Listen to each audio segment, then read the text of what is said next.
Welcome to the First Fight podcast. Today we have on a special guest who is on our original podcast a long time ago when it was just videos. My husband, Corey Anderson. Welcome to the show, Corey. Thanks for having me, Jenny.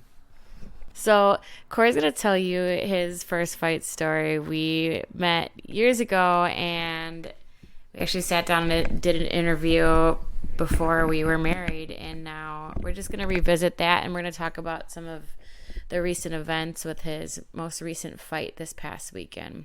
So take it away, Corey. All right, guys. My first fight was March 2nd, 2014 in Springfield, Illinois. It was Capital City Cage Warriors or Capital Cage City Warriors, something like that. And I went up against a guy. What was his name? I forgot now. But anyway, he was about 6'5", 6'6", big guy. I was supposed to fight one guy. He didn't have his medicals done come fight day or weigh-in day. There's another guy there for standby. So I ended up matching up against that one. And I just remember, even at the weigh-ins, like the anticipation, the nervousness or whatever, your first fight, you stand on the scale and you face off with another guy. You got to think this guy's trained to take your head off. So it's like, man, this is really about to happen. It's about to go down. And, you fill out the cage for the first time. And, I went pro right away. So for me, I was really nervous. But at the same time, you're in the cage and you're thinking, I'm Billy Badass. I'm now a professional athlete. I'm a professional fighter. We're about to go in here. We're about to get it on. And the next day you come back and you go through the rules meeting and you get all your paperwork and stuff finalized and the physicals with the doctors and everything. And this is in Illinois. Illinois is almost as bad as New York to fight the medicals and stuff needed. So, but we get all that done and we go back to the locker room. And it was a pro-am card, and I was the first fight on the pro card. And, we had like 9 teammates fight on that one. So I remember watching the first 3 or 4 guys, those amateurs, go. In Illinois, we don't have shin pads or none of the protective gear like you have out here on the East Coast in Jersey. So when you hear that first kick or the first head kick go off and you start getting the butterflies in your gut, like, man, what if you could hit one of those? Man, that sound like it hurt. Man, you got all these different things. And coming from a wrestling background, I know we used to go hard. Before you get on the mat, it's like you do one live match to blow your lungs out. In MMA, I just remember we couldn't do that. It's like we can't go spar. So it's kind of like you got to blow your lungs out to the best of your ability. When I get my lungs stretched out, that's when I'm at my most comfortable state. So instead, I just went around the hallway and I ran sprints for like 10 minutes. Back and forth, back and forth, back and forth. And as the fights went down, every time the one fight was done, I pushed a little harder, ramp it up a little harder, try to blow my lungs out more and more and more. And as it get closer, I remember they was telling me, all right, man, you got to calm down, get ready to go. It's almost your time. Calm down. Get your rest. Make sure your heartbeat is right. You're breathing right. Be ready. Come on, you ready? And I was ready, but I was nervous. And I was excited at the same time. I couldn't wait to get out there and showcase my skills, my first fight. I've been training for a while. People have been ducking and dodging fights. I tried to go amateur, but nobody wanted to fight me. So here I am just jumping right into the pros right off the get-go. And I remember the ease of tension. Like I said, we had like 7, 8 guys on the card. And our whole team was in the back with us. Like, we all going to walk out with you. We're going to walk out as a team. Just so you know, you in there by yourself, but it's a whole team. We're going out there together. And we walk out, and I remember walking down the stairway, and there was probably like 20 of us. And it seemed like the line kept coming, but only 3 of us could walk to the cage. The other ones split off when the gate opened. But, I remember that helping me ease the tension and walking into the cage because we had guys like Bobby Brent, Dustin Jacoby. Dustin Jacoby had already been in the UFC. He actually went on to win the Road to Glory tournament shortly after that. Bobby Brent had been the Cage Warriors or Cage, whatever it is over in Ireland where Conor McGregor came from. He was a heavyweight champ there for a while. Guys like that who fought under Mark Fiore and trained with Matt Hughes to help ease the tension. We had Matt Veach fighting that night as well. And he was a UFC vet. And I remember just going in there and they telling me, Steve James was in the corner. He telling me before, just remember what we worked on all camp, man. Just remember what we worked on all camp. Believe in yourself. You got the best wrestling in your hands is dynamite. And You get in the cage. I'm in the red corner. He's in the blue. And you just look across. I remember this guy's tall. He's a little bigger than me. And I just remember going out in the bell ring, and we walk out there. It's like time seemed like it was going forever. Like it just seemed like forever. And I just remember throwing a jab cross and the blast double. And I picked him up in the air and just slammed the hell out of him. When I slam him, I just like posture up and start ground and pound. And they stop it. The ref step in. And I still want to keep punching him out of excitement. I just want to keep going. The adrenaline's going. Like I said, it felt like forever. When you look up at the clock, it was like 13 seconds later. I was like, man, that 13 seconds felt like eternity. But at the same time, after that, I was hooked. I remember telling myself before I was going to do one fight just to see how it was, see if I liked it. If I didn't like it, I'd go back just to coaching and living my life, whatever, and just train. But I fell in love with it that night, and I've been doing it ever since. So that night you knew that you wanted to do it as a career, or you knew that you were just going to continue fighting? I knew I was going to continue fighting. I had no clue I wanted to do it as a career. I actually didn't have any desire to really do it as a career because the dangers and everything in it. But I was going to continue to do it as a hobby. I loved my job as a wrestling coach and a supervisor at Holland Trucking and Freight. And I paid the bills well with that easily. And I could continue to live my life and, still have free time or whatnot. And I knew being a professional, full-time professional, it takes a lot. And you kind of lose all that, the extra leeway that you have in life. Do you think that original fight, going so quickly, did it give you an unrealistic expectation of what a real fight was like? In a way, yeah. Because the adrenaline and all that was there. But the time, not going that whole 15 minutes was definitely a big difference. I went the first, I didn't get hit for the first time until my third fight. So, when I went into that third fight, it was kind of like a culture shock. And that was a 5-round fight. But at the same time, the adrenaline, I had got kind of used to the adrenaline feeling, stepping in that cage with the nerves and the butterflies. But there was a lot that was missing because you didn't go that long. It wasn't like a full fight. I always say the hardest part about fighting is that waiting to go out backstage. What part is the most nerve-wracking for you? I have to agree. The waiting in the back. Even today, 14 UFC fight veteran is still the same. Every time you're in the back, especially when you're getting ready to go down the tunnel, when you're starting to walk out the locker, like, all right, let's go. We're going down to the hole. And then you see your opponent and you hear the fans. That's always the worst part. Until you hear your walkout music, it eases up a little bit, but it's still there. And then when you step in the cage and you hear the pin drop, there's no return. And from there, it's just remember everything we did in training. Believe in your preparation and don't get embarrassed. I often compare it to like being at the top of a roller coaster and you're already on the way down and you can't stop it. You're just going anyways. You can use that comparison, but at the same time, when you go down the roller coaster, you got to know at some point you're going back up again to drop one more time. It keep going. And fighting is kind of like, all right, once we're here, it's over now. The bell ring, but I guess you can say until the next fight, then we got to do it again. So in a way, you can use that comparison. Now, this past weekend, you had a big breakout performance at Madison Square Garden, beating an up-and-coming prospect in Johnny Walker. A lot of people picked against you, and I guess something I kind of want to highlight in this whole series is the stories and the people behind fighting. And it's really easy for fans to have their criticisms, just like with any other sport or anyone who's in the limelight. But I think some people were critical of your celebration, and I think they don't really understand everything that goes into this, because this is your life, our life.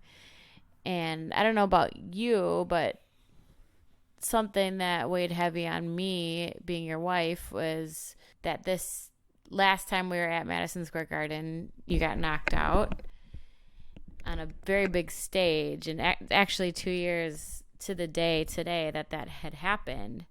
Is that something that was in the back of your head, or was the celebration after your victory more about just the odds and what people were saying about your opponent? The celebration after the victory was more, like I said, against the fans and the odds, doing all that. In my mind, when you hear so many people and you read so many articles that there was nobody giving you a chance. I mean, when you're going through it, you go through a camp and you have so many fights in the organization, and you continue to prove yourself over and over and over against the best, and then you still hear people doubting you, and you hear the fans doubting you, and you only people you have believing is you, your family, the coaches, but everybody else just seems against you. It's just kind of like you're fighting an uphill battle all the time. Because no matter what you do, you're going to always be the underdog. No matter what you do, it's either if you win, you got lucky, or next time they would beat you, And when I went out there, I'm known for being a decision king, they say. I always get decisions. When you go out there and you fight a guy like Johnny Walker, who was the hype train known for finishing everybody in the first round within a couple minutes, and you turn around and do exactly what he does everybody else to him, it was just a lot of excitement, a lot of frustration came out, and all the things that have been going on behind the scenes overwhelming. It kind of just took over me with the adrenaline and everything running. I was so excited and so happy and so angry at the same time. And that's just where the post-fight celebration came from. So do you feel like all that stuff, built up is what created that performance, or do you just feel like that opportunity presented itself in Johnny Walker? Is it any fight that can happen, or do you think it's a new Corey Anderson? It's definitely a new Corey Anderson. I had a whole year, just about a year off. Well, a month and 20 days shy of a year, or a year. Yes, a month and 20 days shy of a whole year out of the cage. And it ain't like in that time I was just sitting at home or on vacation. I see a lot of people after fights, they spend all their time traveling and never really in the gym until they get another fight. Every day I was in the gym in the basic classes and classes with moms and dads, just learning the basics of boxing and kickboxing. I did basic jiu-jitsu classes. I went back and just let my instructors, my coaches, and professors all know, like, I don't really have the basics yet. Most stuff I learned on the fly. Just like going pro right off the get-go and going to UFC within 3 fights, I learned everything on the fly. So I had to sit down and go back and learn everything from the get-go, from the basics up. And when I got those basics and I started getting the confidence from the fights, and I'm continuing to learn the simple things that I skipped over, and now it's just like the confidence is there and the skills are just steady rising. Now I know the simpler way to success, and you don't have to be fancy as long as you have a good solid base, which I have now. And that's why I have so much more confidence to feel the new Corey Anderson is going to be a deadly and dangerous Corey Anderson. Is going to be hard for these guys to defeat. Like I said, I'm your wife, so I obviously am biased, but I get the opportunity to see your evolution as a fighter and see you training every day and what you put into it. And obviously I'm invested in it as well emotionally, but it was just very satisfying to me to be able to see you perform the way we see you perform every week. Like, it's no surprise to me. Everyone is surprised that you knocked out Johnny Walker, but I'm not surprised. I see you fight, train like that all the time, spar like that all the time. And I'm not saying you don't perform when you fight. Like, you've always, I think, are one of the people that can perform well when you need to. But this was like really a breakout. I think you really showed how physical you can be, and you can pull the trigger when you want to. I think maybe in the past that's something that as you evolved as a fighter, you got a little conservative with your style, but I feel like once you get comfortable with that, you start evolving to the point where you can get back to that killer instinct. What do you think is next for you as a fighter? Like, what is one thing that you're really trying to get better at and evolve towards? I just want to get better at every aspect of it, from my basic double leg to a single leg shot to finishing the shots in the dominant position to when the guy get down, not letting him up, and getting these finishes more. The killer instinct, being able to pull the trigger. I feel like there's been times before where I've heard a guy like in Glover, I heard him, and I knew he was hurt, but it took me a little too long to get in to close the distance and try to put him away. And this one, it was like once I hit him, I hit him and I went to do my little hop back. So if he countered, he would miss. And then as my foot touched, I noticed he was hurt. Instead of waiting, it was go right away. Hit him, put him on. So, if I want to be able to get better at that, and if I can continue to do that, like I said, in many fights, all the way back to Gian Vellante, I believe, I've hurt guys, but I just didn't register to the fact they were hurt. Well, I'm definitely excited to see where you go next. I believe you're a complete fighter, one of the few fighters in that division that is evolving as a whole. But I thought you were probably going to get a finish on the ground. To be honest with you, I was surprised with the first round TKO technically of Johnny, but I think it puts a lot of people on notice, and I think the lesson here is knowing that you can't expect the fans to understand or see those little tiny evolutions that you have as a fighter. They know you as a wrestler, and this is the type of performance that you needed, I think, to show that you're more than that. I mean, yeah, but in a way, if you think about the fight before this as well, there was no takedowns in that fight either. Mm-hmm. That was all striking. I outstruck him. I think I tripled his numbers, and I threw more strikes. And, and after the second round, I don't think I shot anymore. It was just all striking. We're going to make it a stand-up battle on the kicks and everything. With that, in the December fight, a lot of people were like, oh, you hit him that many times, you couldn't put him away. And then this last fight, it was only one hit, and I put him away. So it's kind of like in 14 fights, first 12 fights, it was like, oh, well, the first fight I knocked him out with hands in 60 seconds, and the rest still I've been wrestling. And it was like, oh, Cranston's only a good wrestler. He can't strike, blah, blah, blah. If I put him to him with hands, I can finish him, or I can defeat him as long as I can sprawl and stop the shot. And then that doesn't work out. And then Little Latifi was the first person who was able to stop the shot, and I had to go to the other stuff, the other arts. And that's when they realized, like, oh, he can do it a little bit, but he still doesn't have knockout power. And I feel like now I didn't hit the hype train with one shot and put him down. Now it's kind of like, oh, this kid, he actually can do pretty much everything like he said. I feel like a lot of people are going to be trying to talk noise, like they want to fight me, but realistically, they really don't want it. Well, I think you always had that power. I think it's more of a style thing, which is what's funny about this fight is I feel like you kind of came to the conclusion before the fight that you accepted that I do wrestle. I'm going to use that to my advantage. I'm not going to try to prove a point by striking. And it's like you took that pressure off yourself, and the opportunity presented itself, and it was there. Yeah, 100%. I mean, especially going into this fight, when you got a guy like Johnny Walker who's real flashy and jumpy or whatever, you don't want to just go in there shooting and trying to wrestle, because you're giving him an opportunity to hit you with one of his jump knees or something coming in. So preparing for that fight, like we knew we're going to have to go out there and bang a little bit. We know we're going to have to keep the guard tight. We're going to have to strike a little bit and get him to go strike for strike back and forth with each other. And that would have opened up the opportunity to make the wrestling come. And then he starts biting on the fakes and whatnot. And you don't know if he's going to, or he doesn't know if I'm going to wrestle or I'm going to punch. But it just worked out early that when I started faking, I can just see he was already showing. He was waiting for the shot too much. And, I just went off the fake and let the hand go. And after I connected, just kept letting them go. Well, that's the beauty of being such a good wrestler, is that people have to respect your fakes and your level changes. And that is what opens up your hands, which is, I believe we watched someone do a breakdown comparing it to Khabib and McGregor when he hit him with that overhand. You have to respect the shot, which is amazing for you, because just like the Glover fight, I think was your best performance before this past fight. You really utilized punching, shooting. He could never really find his rhythm because you were threatening with both. So you really did not, in the back of your head, you didn't have that like fear that this could be a repeat of MSG last time. No. I didn't even want to bring it up to you because I was just nervous about it. I didn't want you to have that in your head before the fight at all, anywhere.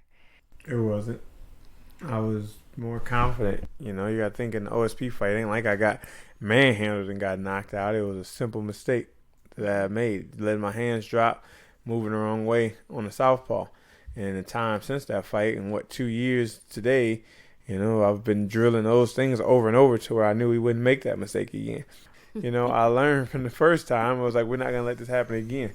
And every fight, the 4 fights that I've lost, I've never lost the same way twice. You might think you have it. Oh, he lost in this last time, so I'm going to try it. But the next time it's going to be better. My defense is better. My movement is better. And moves as like a chess move is just smoother. I'm smarter. I'm thinking about where I'm going before I go. I'm thinking about what I'm doing before I do it. I can see the opening as it comes, reacting right away.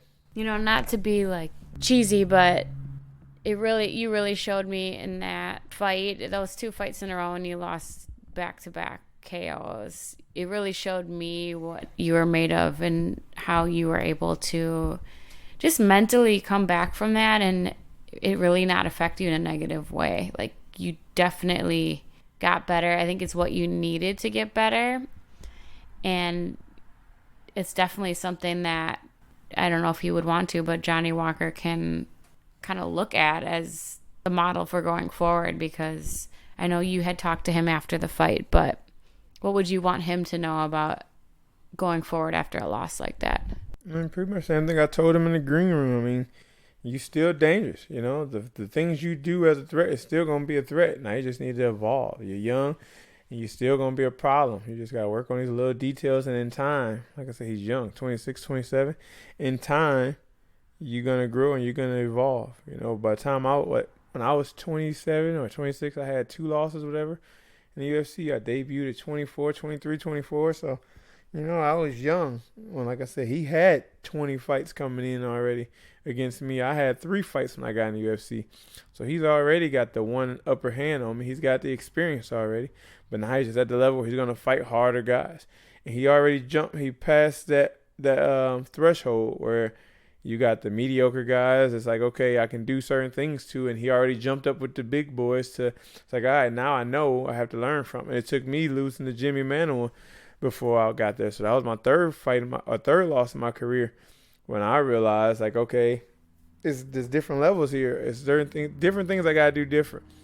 By the time I got to OSP, I had already learned that, but it was just one simple thing I forgot, the concentration. I forgot one thing. So now after taking those 2 losses, back-to-back losses to both top guys, one had already challenged for the title, it's like, all right, now we with the big boys. We can't play around them. We got to be stern. We got to have a game plan. We got to stick to it. There's no room for error. There's no margin for error here, because it only take one wrong move, which happened OSP, and that could be lights out.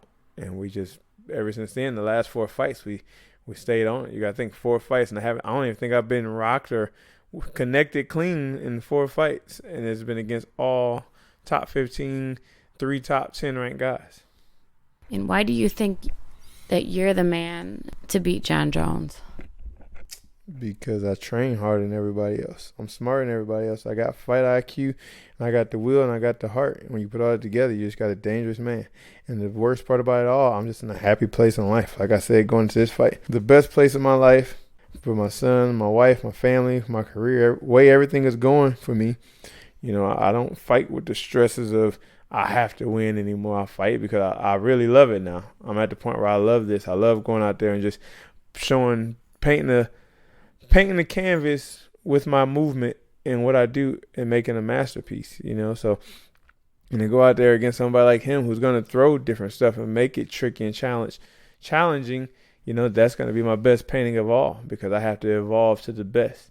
He's the final level on the video game when you play, you beat everybody, you get to the last level, you got the boss. He's the boss. He's the one with the belt, and that's going to bring out the best in me.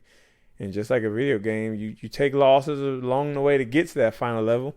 But by the time you got to the final level, you got to think you died on different levels for certain reasons, and all those things you learn from. So now, when you get to the boss, you got to do everything you did to get there and put them all into one performance to dominate them. And that's how you win the game. Thank you, Corey. Thanks for sharing once again, and hopefully we can see you at that final level soon. Hopefully. Thank you for having me.